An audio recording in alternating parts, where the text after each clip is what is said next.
Um, just thinking about it pisses me off though, man. How wicked this fucking country is, man. And that's why this place needs to fucking go. So there's the book of let's get Deuteronomy 20:4, and says, "For the Most High, your power is He that goeth with you, to fight for you against your enemies to save you. And the officers shall speak unto the people, saying, What man is there hath built a new house and hath not dedicated? Let them go and return to his house, lest he die in battle and another man dedicate it." Oh no, it's actually 8.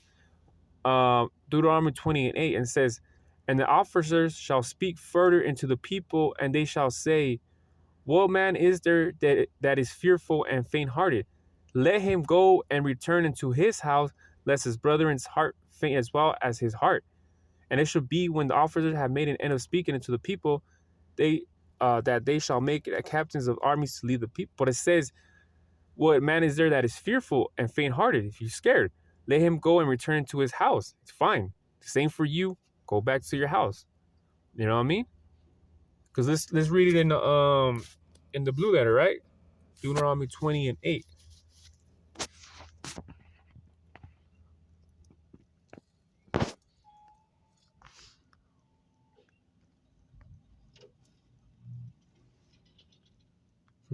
A woman driving a fucking semi. Deuteronomy 28 says, "Then the officers will also say, Is there anyone here afraid or worried? If you are, you may go home before you frighten anyone else." Because that energy, you don't want that energy though. You see? So it's like, if you guys this ain't for you, no. But see, here's Esau drafting these kids and shit, saying you have to go because you're a U.S. citizen though, and these kids are not. They're not. It's not in their heart to do so, to fight, man. You know what I mean? Because me, like I said, me personally, like, just to go, I mean, to murder motherfuckers and shit, you gotta have a heart though, man. You know what I mean? Unless you're born into that though, it's different though, man. But me, I wouldn't want to catch a body though.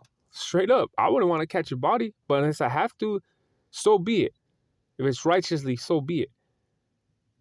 But to just put you out there and say it's for your country and shit, like, nah, man, fuck this country. So this is the book of Judges 3:7-3. "Now therefore go to proclaim in the ears of the people, saying, Whosoever is fearful and afraid, let him return and depart early from the Mount Gilead. And there return of the people 20 and 2,000, and there remain 10,000. See? Because they even told him, like, hey, if you're afraid and fearful, just go home. Just go home. You see? But Esau is forcing you to go fight his war, saying, okay, if you don't want to go to war, guess what? You get punished for that. But here in the scriptures, it tells you if someone that's fearful and is afraid, they could go home. But with Esau, you tell him, nah, I ain't trying to do that shit, though. I ain't trying to go to war. Oh, you're not? Well, okay, then. Your ass is going to get thrown in the fucking, in jail. That's unrighteously, though, man. You know what I mean? That's literally unrighteously, though. So, therefore, yeah, man. You can't force a kid to go fucking fight a war, man. And these other niggas and Arabs and shit been fighting for all their life and shit, handling guns. You think a year of training is enough, though? I don't know. That takes some little time, though. You know what I mean? That takes time, though. You know? You put a gardener into a war, man. You motherfucking Edomites are wicked, though, man. You know? But here in the scriptures, it talks about, hey, if you're scared, you're fearful, you're gonna bring that energy around other people. Don't bring it. Go home. Just go home. Take the day. You know what I mean? If you ain't for the war, just go home, man. Just go home. Because Joshua 1:13, it says, remember the word which Moses, the servant of the Most High, commanded you, saying, the Most High giving you this land. Your wife, your little ones, and your cattle shall remain in the land which Moses gave you on this side of Jordan. But you shall pass before your brethren, armed, all mighty men of valor, and help them. See? But I mean, that just goes to show, like, like, what is it? Manasseh, Reuben, and I know Gad, though, they were warriors, man. They're straight warriors and shit. You think about it now, the so-called Native American, the Cubanos are good boxers, though.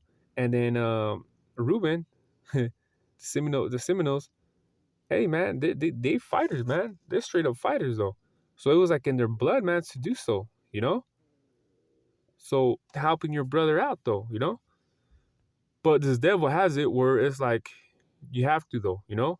Numbers 1 and 2, and I believe it says um no, let me get I know it's numbers 31 and 3.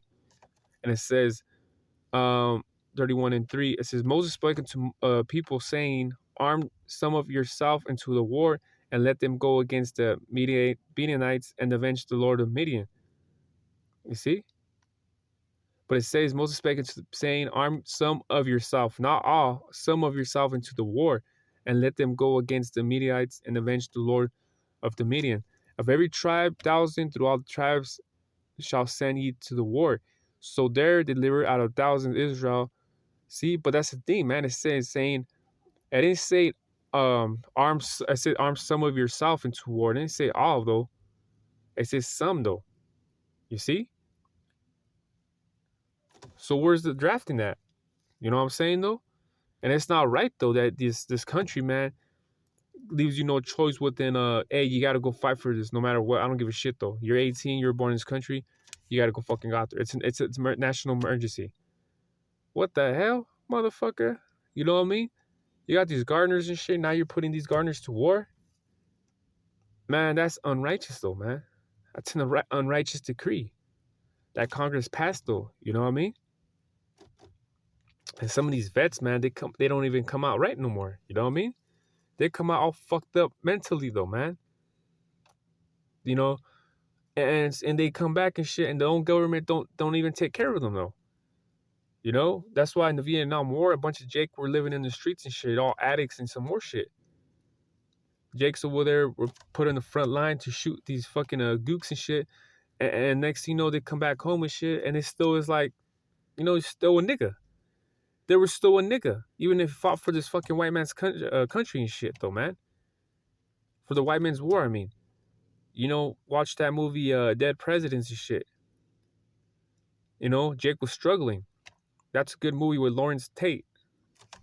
That's a good example. You know what I mean? Dead Presidents. You know, Jake came out of the Vietnam War, and he wasn't, you know, getting taken care of and shit. He needed money. That's why they robbed that place, and eventually, you know, they got the money, but eventually they got caught up in shit. You know? So there'll be the last precept, Sirach 26 and 28. There be two things that grave my heart, and the third maketh me angry. A man of war that suffereth poverty, see, and the men of understanding that are not sent by. But it says a man of war that suffereth poverty, though, you know. And a lot of these Jakes come back and shit, man, and especially in the Vietnam War, man, they were poor, man. They were heroin addicts and some more shit, you know. The own government didn't take care of them though. They were all poor and shit, dying poor. You know, even Jake right now and shit comes back and shit, and the whole country, the government don't even take care of them like that. You know what I mean? They're like, okay, you did what you did, man.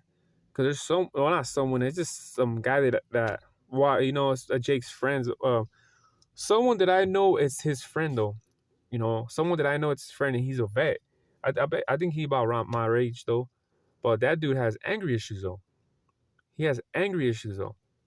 He did what he did though, you know, um for Esau's war, but you could tell that guy's unstable, man. You could tell that guy just gonna load his gun and shoot a fucking store up though, or shoot himself. He looked like he's capable of doing that shit, man. That's why with him, like his energy and shit wasn't like, it was like, nah, this guy, man, you know. He thinks he's badass too though, but hey, man, you could tell he got demons on him and they torment him though, you know. But I mean, that's what happens when you fight for Esau though, you know what I mean? So with that, you know, hopefully this video was edifying. You know, until the next one I say, hey, shalom.